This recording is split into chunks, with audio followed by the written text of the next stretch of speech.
Judicial complex हमला case में इस्लामाबाद की इंसदाद दहशतगर्दी अदालत ने वज़ीर आला खैबर पख्तूनख्वा अली अमीन गंडापुर की जमानत कबल अज़ गिरफ्तारी की दरख्वास्त खारिज कर दी है। मज़ीद जानते हैं डॉन न्यूज़ के नुमाइंदे ताहिर नसीर से। ताहिर, क्या अहकाम जारी किए गए हैं?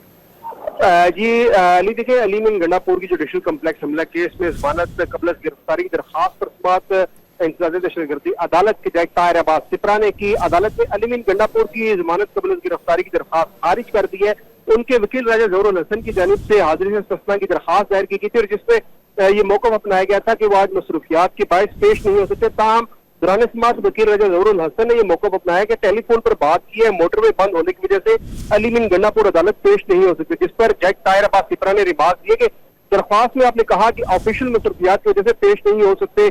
ताहिर अब्बास सिपरा ने यह भी रिमार्क दी कि पहले भी मुहर्रम में समाअत पर यही दरख्वास्त दी गई थी और अदालत ने हाजिरी से इस्तिस्ना की दरख्वास्त मंजूर कर ली थी। वकील राजा ज़हरुल हसन ने मौक़िफ़ अपनाया कि इस केस में अदालत ने दीगर तमाम मुल्ज़मान की जमानतें मंजूर कर ली हैं। अली अमीन गंडापुर जुडिशल कॉम्प्लेक्स में बाहर मौजूद जरूर थे, मगर उन्होंने कोई तोड़ फोड़ नहीं की। अली अमीन गंडापुर के खिलाफ 35 केसेस दर्ज हैं और वो इस वक्त वज़ीर आला है और सूबे के चीफ एग्जीक्यूटिव है।